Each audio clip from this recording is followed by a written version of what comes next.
Vamos começar falando um pouquinho do que aconteceu na safra 2020, as perspectivas que temos para 2021, começando com a safra 2020, presta atenção no que é 2020, a próxima 2021.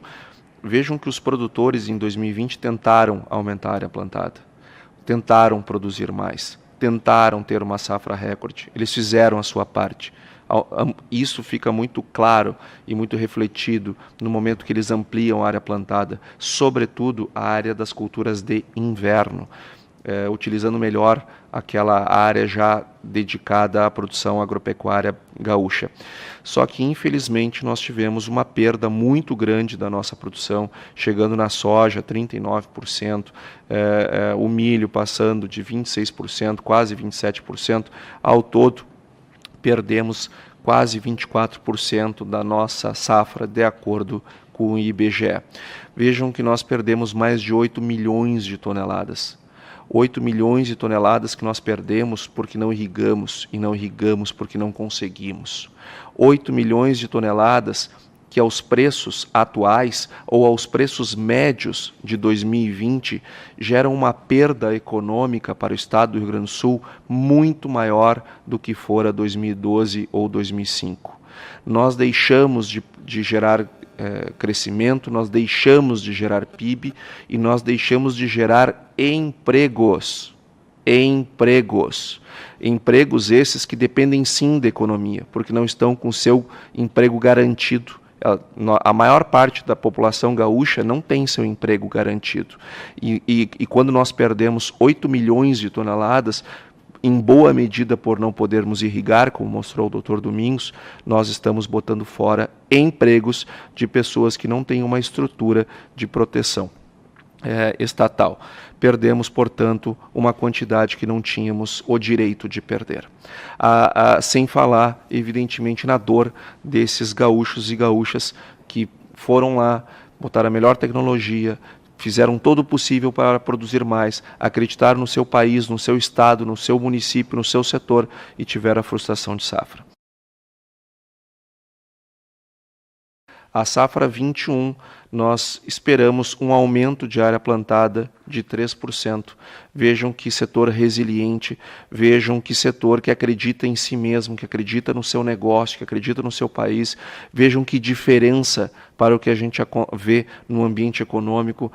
Mais uma vez, as lavouras de inverno crescendo, mas também uma tentativa de produção maior do milho, ampliação da área do milho, também uma ampliação na área da soja, um leve aumento na área de arroz, um leve aumento, mas infelizmente não teremos o fruto do esforço desses produtores recompensados mais uma vez.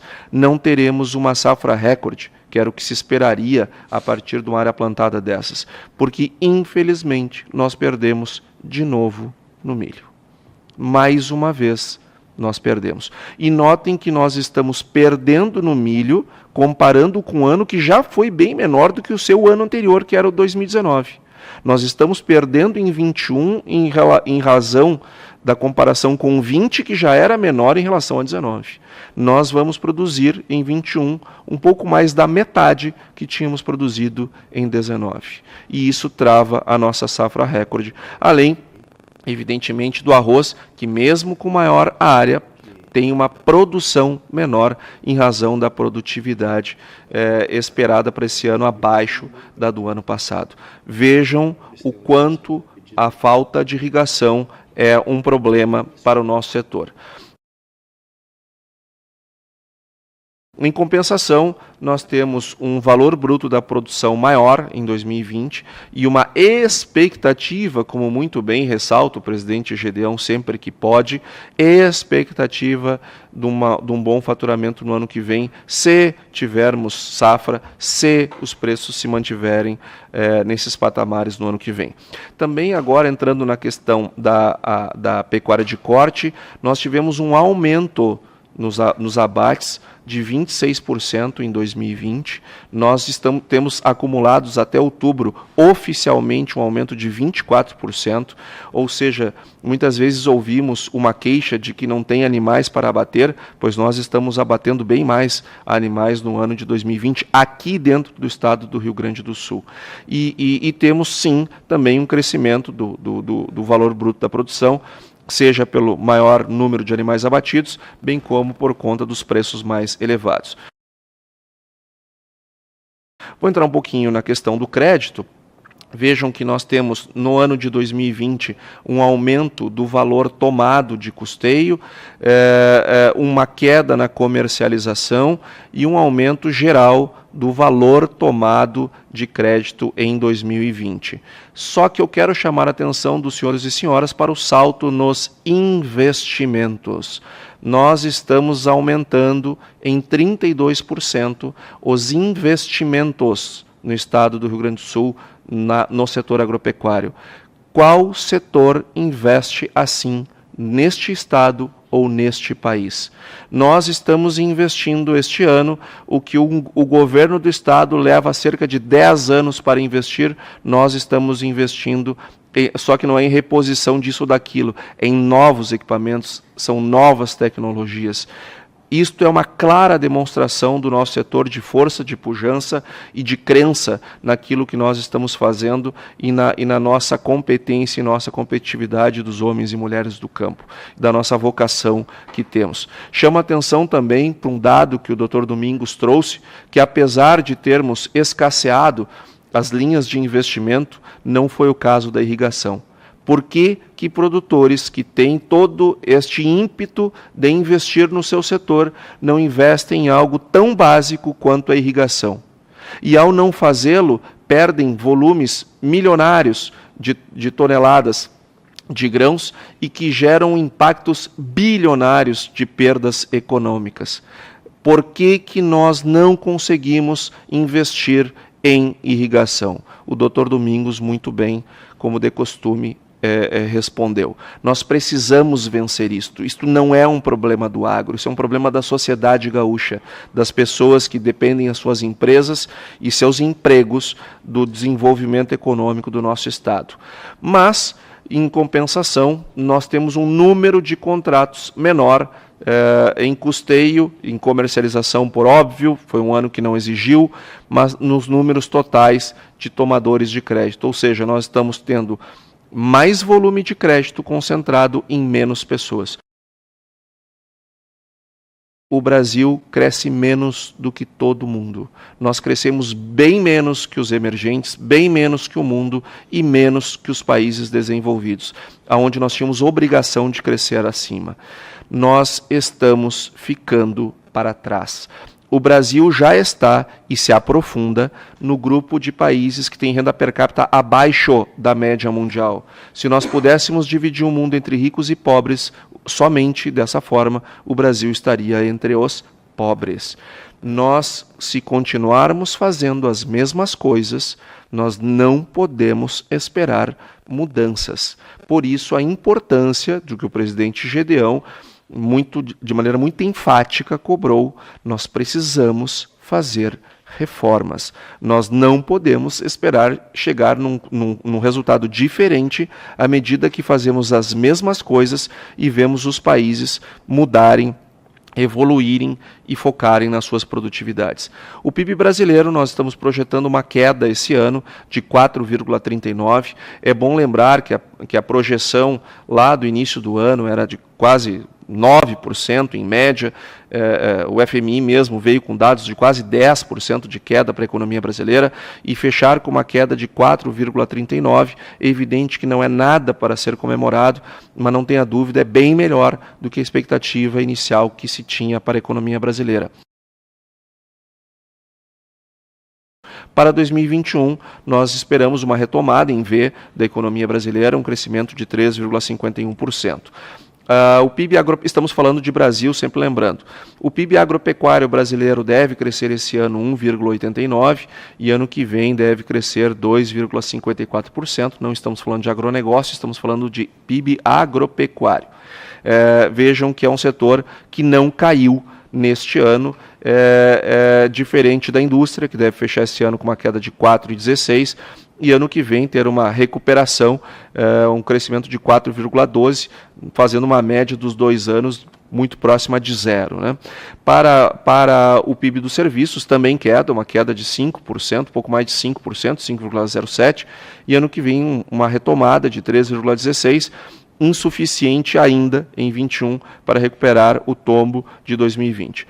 Os empregos também, estamos ainda num processo de destruição de postos de trabalho, porém desacelerando essa destruição de postos. É bem provável que no primeiro trimestre de 2021, acreditando que a vacinação será ampla no planeta, nós deveremos voltar a criar postos de trabalho, tendo um processo de destruição bem menor do que aquela que nós construímos com as nossas decisões econômicas lá no período de 2014 a 2016. O Brasil era um país que fazia superávit primário até o ano de 2013.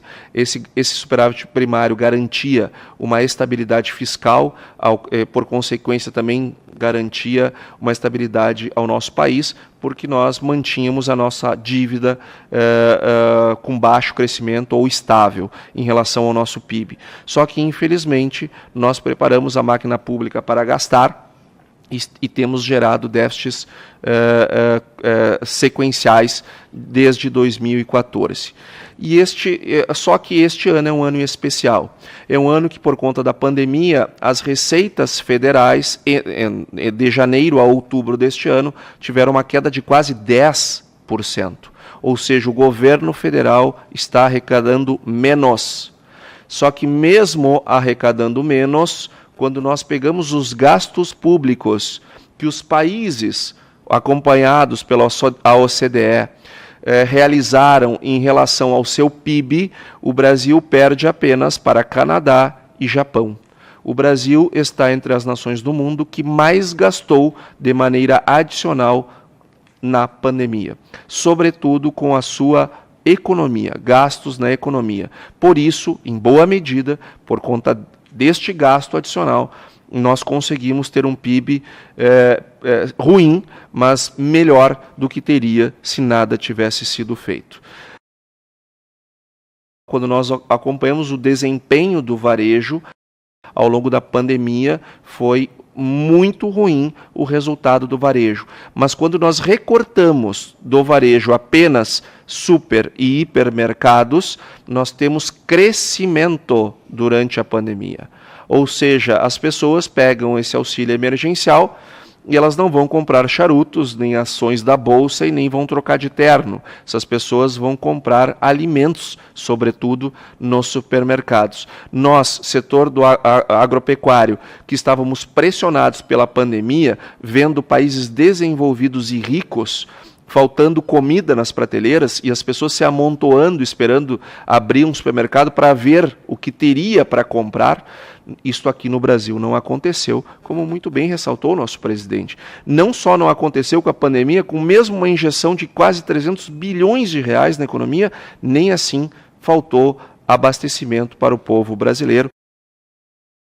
Se nós arrecadamos quase 10% a menos e fomos um dos países que mais gastou em relação ao PIB com a pandemia, por óbvio, as nossas despesas dispararam. Nós tivemos um crescimento de quase 43% no gasto público brasileiro este ano. Nós saltamos de 1.168 para 1.666 até outubro, falta novembro e dezembro. E isto, por óbvio, nos causa um déficit fiscal neste ano muito ruim e muito assustador, presidente. Muito assustador. Nós temos um déficit até outubro de quase 700 bilhões. Talvez cheguemos muito próximo de 1 tri de déficit primário no ano de 2020. E isto exige, sim, um esforço muito grande por parte do governo e por parte da sociedade para que os efeitos disto não sejam duradouros e perversos, seja na economia, seja na vida das pessoas. Isto está nos gerando um problema e uma preocupação fiscal muito grande. Dominância fiscal, a grosso modo, é quando o governo não consegue gerar receita o suficiente para pagar as suas dívidas, começa a se endividar ainda mais, o mercado não o financia no montante que ele necessita, e para que ele não entre em default, para que ele não entre em moratória, para que ele não caminhe por essa trajetória, ele começa a criar dinheiro, seja imprimindo, seja fazendo outras manobras. Isto é dominância fiscal. Quando o governo começa a criar dinheiro para pagar as suas dívidas, ele gera o nosso velho problema inflacionário. Dominância fiscal, portanto, é quando nós começamos a ter inflação por conta do lado fiscal e não do lado monetário. Inflação é uma doença monetária, mas nestas circunstâncias os instrumentos monetários não funcionam para resolver a inflação, porque o problema é fiscal. Daí o termo dominância fiscal, que foi criado por o Sargent e pelo Wallace lá em 1981. Esse termo. Está aqui o novo secretário do Tesouro falando do risco fiscal, faz Tesouro vender títulos com juros cada vez mais altos. Então não somos nós que estamos dizendo que esse problema está acontecendo, são as próprias autoridades brasileiras. E quando nós pegamos lá a projeção dos juros, a curva de juros futuras do Brasil, vejam que nós temos taxas Selic crescentes para os próximos anos, chegando lá em 24%. É muito próximo de 6% hoje. Os dados do DE para o PIB do Rio Grande do Sul estão muito piores do que o resultado do Brasil. Então, por conta dessa diferença grande, nós estamos trabalhando com uma queda de 9,69% para este ano, mas também um efeito rebote, um efeito da base de comparação, um crescimento alto no ano que vem de 8,82%, por conta muito mais da base de comparação do que qualquer outra coisa. É bom lembrar que nós, além da pandemia, temos a estiagem. E os dados do DE oficiais, espero que eles não mudem, espero que eles não revisem de maneira tão forte, quando assim fizerem, mostram uma queda para Rio Grande do Sul bem pior do que para o Brasil. O PIB agropecuário esse ano deve ter uma perda de quase 28% e acreditamos num crescimento de 40% no ano que vem. O da indústria, uma queda de 10% e uma recuperação no ano que vem para 8,84%, e uma queda de 5,8% para serviços, com uma retomada de quase 13,90% para os serviços no ano que vem. No Rio Grande do Sul, o tom é de recuperação, nada mais. Nós não podemos comparar o Rio Grande do Sul com os demais estados brasileiros.